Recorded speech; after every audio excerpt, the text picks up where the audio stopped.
Hello everyone, good evening to all of you. आज का topic में साइंस एंड टेक्नोलॉजी का एक टॉपिक नैनो टेक्नोलॉजी पे चर्चा करेंगे। नैनो प्रौद्योगिकी क्या है। इसके पहले हम लोग साइंस एंड टेक्नोलॉजी का बायो टेक्नोलॉजी का जो पोर्शन है उसे समाप्त किया है और आज नैनो टेक्नोलॉजी पे चर्चा करेंगे। तो नैनो टेक्नोलॉजी क्या है, तो इसका परिभाषा में हम लोग देख सकते हैं कि नैनो पैमाने पर अणुओं परमाणुओं को व्यवस्थित कर मनुष्य के लिए उपयोगी उत्पादों, सेवाओं व प्रक्रियाओं के सृजन की प्रौद्योगिकी को नैनो प्रौद्योगिकी कहा जाता है ना। किसी भी अणु परमाणु को एक खास पैमाने पर ला करके जिसे नैनो पैमाना कहा जाता है, और यह 1 नैनोमीटर से 100 नैनोमीटर के बीच में होता है, यानी 10⁻⁻7 से 10⁻⁻9 मीटर के बीच का जो पैमाना होता है, जो साइज होता है अणु परमाणु का, उसे नैनो है ना साइज कहते हैं।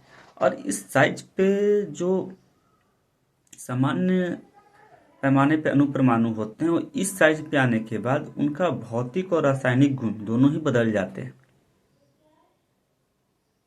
जैसे चांदी, तो चांदी को जब इस पैमाने पे लाया जाता है तो वह जो है जीवाणुरोधी का कार्य करने लगता है। उसी तरह से सोना को जब इस पैमाने पे लाया जाता है तो वह जीनवाहक का कार्य करने लगता है। तो डिफरेंट अणु परमाणुओं को जब नैनो पैमाने पे लाया जाता है नैनो असेंबलर के द्वारा, इसके लिए खास किस्म का टेक्नोलॉजी का भी इस्तेमाल किया जाता है किसी भी अणु परमाणु को इस साइज में लाने के लिए। तो किसी भी अणु परमाणु को इस साइज में लाने पे वह उसका जो गुण होता है, भौतिक और रासायनिक गुण, वह बिल्कुल ही डिफरेंट हो जाता है और वह कुछ अलग ही तरह के कार्य करने शुरू कर देते हैं। इसका इतिहास देखें तो नैनो टेक्नोलॉजी का इतिहास सबसे पहले नेरियो तानिगुच्ची ने 1974 में इस शब्द का प्रयोग किया था। हालांकि नैनो टेक्नोलॉजी का सिद्धांत के रूप में सबसे पहले फाइनमैन ने इसका पुष्टि किया था अपने एक व्याख्यान में, जिसमें उन्होंने इससे संबंधित एक व्याख्यान दी थी, जिसमें बोला था कि there is a plenty of room at the bottom, यानी कि निचले स्तर पे बहुत स्थान है। तो इसी सिद्धांत को लेकर करके रिसर्च चलते रहे और अणु परमाणु को इस पैमाने पे ला करके जब देखा गया तो इनसे मानव के हितों में बहुत सारे फायदे दिखे। जैसे क्वांटम फिजिक्स आज के डेट में चल रहा है, तो क्वांटम फिजिक्स में भी वही है कि अणु परमाणु जो है कि उस पैमाने पे लाने के बाद उनका जो गुण होता है कुछ अलग ही दिखाई पड़ता है। क्वांटम फिजिक्स में ये कहा जाता है कि कोई कहीं अणु परमाणु है तो वैसा ही रिएक्ट कर रहा है जैसा कि यहाँ से मिलियन बिलियन किलोमीटर दूर कोई वस्तु हो। जब इस स्थान पर उसे थोड़ा हिलाया जाता है तो वैसा ही घटना दूसरे स्थान पर भी घट रही है। तो आज हम लोग नैनो पैमाना पे बात करेंगे, क्वांटम फिजिक्स पे भी कभी चर्चा करेंगे। तो नैनो स्तर के जो टेक्नोलॉजी हैं उसमें हम लोग देखें कि फाइनमैन, नेरियो तानिगुच्ची इत्यादि ने इस पे अपना विचार रखे और इसके अंतर्गत एसटीएम यानी कि स्कैनिंग टर्निंग माइक्रोस्कोप का अध्ययन यह विकास किया गया, जिससे कि परमाणुओं को उस स्तर के परमाणुओं को देखा जा सकता था। तो एसटीएम के आविष्कार ने इस प्रौद्योगिकी को और भी सहायता प्रदान किया। इसी क्रम में 1985 में हेनरी क्रोटो, रिचर्ड स्मेली और रॉबर्ट कर्ल ने फ्लोरीन की खोज की, जिसके लिए 1996 में इन्हें रसायन विज्ञान का नोबेल पुरस्कार भी दिया गया। तो इस तरह से विकास का कार्य बढ़ता चला गया। और इसी क्रम में 1991 में कार्बन नैनो ट्यूब की खोज की गई जापान में। तो अब हम इसके सिद्धांत को देखते हैं कि नैनो प्रौद्योगिकी के आधारभूत सिद्धांत क्या हैं। तो इसके सिद्धांत हमने आपको बताया कि किसी भी अणु परमाणु को जब छोटा करेंगे तो उसके क्षेत्रफल और आयतन का जो अंतर है वो बहुत ही कम, मतलब बहुत ही डिफरेंट होगा। यानी क्षेत्रफल और आयतन दोनों बढ़ ही जाएंगे। जब इतना बड़ा चीज को चूरा चूरा करके छोटा कम किया जाए मात्रा में, तो जमीन स्तर पे वो बिखर जाएंगे बिल्कुल, और ज़्यादा स्पेस लेंगे, ज़्यादा ही आयतन उनका होगा। तो आयतन और क्षेत्रफल डिफरेंट होने से इनका भौतिक गुण बिल्कुल ही बदल जाते हैं, और अभिक्रियाशीलता भी अत्यधिक बढ़ जाती है, जिससे इनके भौतिक और रासायनिक गुण दोनों ही चेंज हो जाते हैं। नैनो संरचनाओं के निर्माण की विधि देखें तो दो मेथड है, एक टॉप डाउन मेथड है और एक बॉटम अप मेथड है। टॉप डाउन मेथड में सबसे पहले मैक्रो स्थिति में लाते हैं, फिर माइक्रो स्थिति में, और फिर नैनो स्थिति में लाते हैं किसी अणु परमाणु को। और एक बॉटम अप मेथड है जिसमें कि एटॉमिक स्तर, मोलिक्यूलर स्तर और फिर नैनो स्तर। तो दो तरीके से नैनो संरचना में किसी अणु परमाणु को उस स्तर पे लाया जाता है। मुख्य रूप से नैनो जो संरचना है वो कुछ इस तरह से है, जैसे graphene, carbon nano tube, fluorine, ये कार्बन युक्त हैं, और कार्बन रहित में है aluminium nano particle, titanium oxide nano particle, silver nano particle, zinc nano particle etcetera.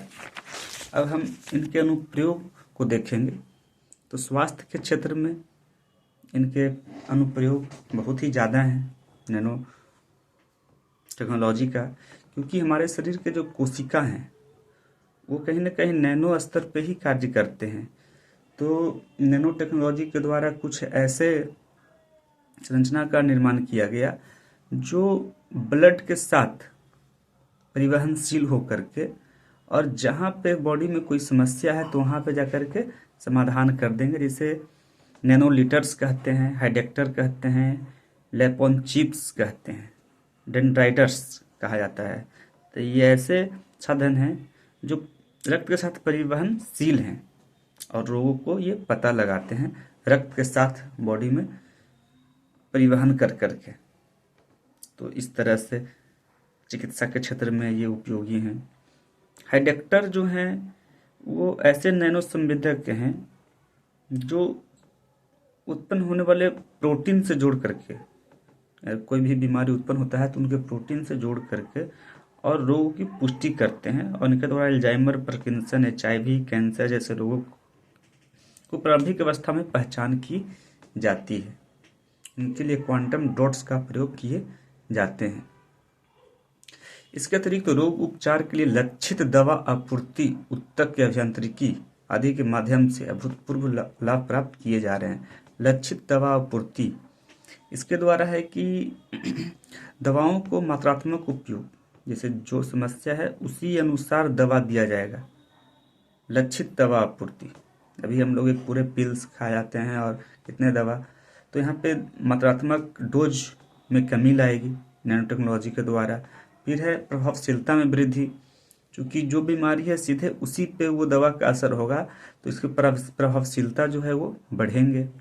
उपचार में लगने वाले समय में कमी होगा, क्योंकि सीधे उस बीमारी पे ही इसका प्रभाव पड़ रहा है, तो उपचार भी बहुत फास्ट होगा और उपचार व्यय में भी कमी आएगी नैनो टेक्नोलॉजी के द्वारा। ये सब स्वास्थ्य के क्षेत्र में फायदे हैं। जैसा हमने बताया आपको कि चांदी के नैनो कण जो हैं जीवाणुरोधी या कार्य करते हैं, तो जीवाणुरोधी पट्टी बनाने में उनका उपयोग किया जाता है, जिससे घाव को तेजी से भरने में मदद मिलता है। ये सब चिकित्सा के क्षेत्र में ये है।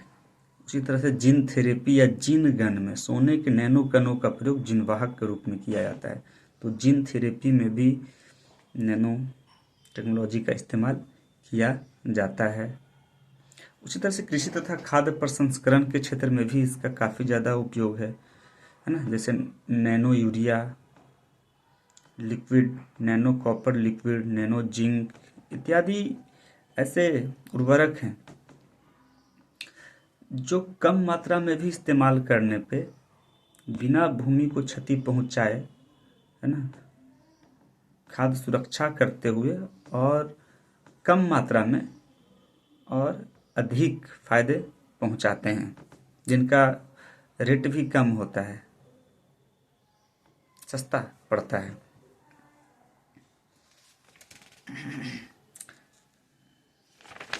तो इस तरह से कृषि क्षेत्र में और भी बहुत सारे फायदे हैं।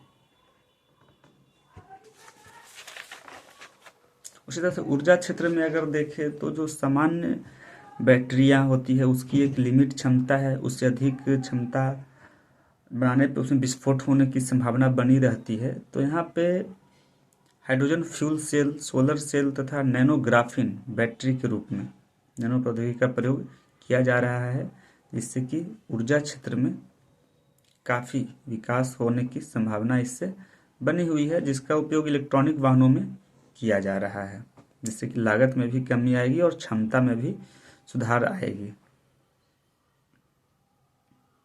उसी तरह से परिवहन पर्यावरण के क्षेत्र में देखें तो जो ऊर्जा उत्पादन के क्षेत्र में हाइड्रोजन फ्यूल सेल या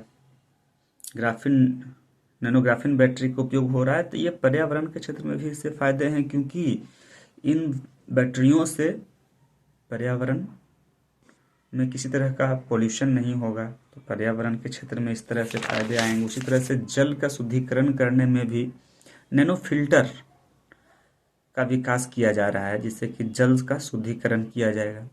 उसी तरह से इलेक्ट्रॉनिक क्षेत्र में अगर देखें तो इलेक्ट्रॉनिक क्षेत्र में जो डिस्प्ले होते हैं हल्के और बिल्कुल ही 3D डिस्प्ले, 3D वीडियोस और जो इंटीग्रेटेड सर्किट है वो बहुत ही अत्यंत इंटीग्रेटेड सर्किट बनाने में नैनो टेक्नोलॉजी का इस्तेमाल किया जा रहा है। रक्षा के क्षेत्र में भी इसका काफ़ी उपयोगी है। नैनो संवेदक युक्त बैटल सूट तैयार किए जा रहे हैं, जिससे कि किसी प्रकार के जैविक, रासायनिक तथा विकिरण आधारित आक्रमण के संदर्भ में सतर्क करने में सक्षम होगा। और कुछ ऐसे भी सेंसर विकसित किए जा रहे हैं जो शारीरिक गतिशीलता से ऊर्जा प्रदान करेगा। बहुत सारे ऐसे वस्त्र बनाए जा रहे हैं फैब्रिक, जो धूल रोधी, ताप रोधी तथा जल रोधी कपड़े इससे तैयार होंगे। उसी तरह से अगर नैनो प्रौद्योगिकी से जुड़े कुछ खतरे और चुनौतियों को देखें तो इससे कुछ खतरे और चुनौतियों भी देखने को मिलता है। जैसे कि एक प्रयोग में देखा गया है कि केचुए में डाले गए नैनो कण सरलता से उसके मस्तिष्क में प्रवेश कर जाते हैं और उसकी कार्यप्रणाली को बाधित करते हैं। तो नैनो कण से कहीं ना कहीं शारीरिक समस्या उत्पन्न होने का एक डर बना हुआ है। जैसे नैनो प्रौद्योगिकी का व्यापक स्तर पर प्रयोग पर्यावरण में नैनो कणों की अत्यधिक वृद्धि कर सकता है, और जिससे पर्यावरण में उपस्थित पारितंत्र, जैविक तथा अजैविक घटक नकारात्मक रूप से प्रभावित हो सकते हैं। फिर एक नैनो संरचना के निर्माण में नैनो असेंबलर किसी भी संरचना को बनाने में आवश्यक सामग्री को स्वतः एकत्रित करने में सक्षम होंगे। ऐसे में वे कार्बनिक व अकार्बनिक यौगिकों की आणविक परमाणविक स्तर पर विखंडित करेंगे। यदि ऐसी मशीनें नियंत्रित हो जाती है या देश विरोधी ताकतों के हाथ में चली जाती है तो पृथ्वी की संपूर्ण जैव विविधता खतरे में पड़ जाएगा। फिर है कि नैनो प्रौद्योगिकी में जटिल उपकरणों की आवश्यकता होती है। ऐसे में भारत जैसे विकासशील देश के लिए नैनो प्रौद्योगिकी के क्षेत्र में, है ना, बढ़त हासिल करना आर्थिक दृष्टि से चुनौतीपूर्ण है। फिर नैनो हथियार लगभग जैव आतंकवाद के समतुल्य खतरा है, जिससे निपटने के लिए इनसे प्रतिरक्षा पर शोध भी समानांतर होना चाहिए। मान लिया कोई ऐसा जैविक हथियार बन जाए नैनो टेक्नोलॉजी से, तो पहले उसका रोकथाम के लिए भी उपाय किए जाने चाहिए, जैसे कि ये होता है एंटीवायरस। फिर है कि नैनो प्रौद्योगिकी की प्रकृति बहुआयामी है और यह रक्षा क्षेत्र में, जैव प्रौद्योगिकी में, ऊर्जा प्रौद्योगिकी में, अंतरिक्ष प्रौद्योगिकी में, तो सभी से जुड़ा हुआ चीज है। इसका समुचित और प्रभावी विनियमन एक चुनौतीपूर्ण है। और भारत तथा नैनो प्रौद्योगिकी अगर देखा जाए तो भारत में नैनो प्रौद्योगिकी का प्रारंभ 2001 में किया गया था और तब से भारत इसमें अपना अनुसंधान का कार्य बढ़ा रहा है। अगर इसका प्रमुख लक्ष्य देखें भारत का, तो अनुसंधान के लिए आधारभूत संरचना का विकास करना है, नैनो विज्ञान और प्रौद्योगिकी क्षेत्र में मानव संसाधन का विकास करना है, नैनो प्रौद्योगिकी क्षेत्र में आधारभूत अनुसंधान को प्रोत्साहित करना है।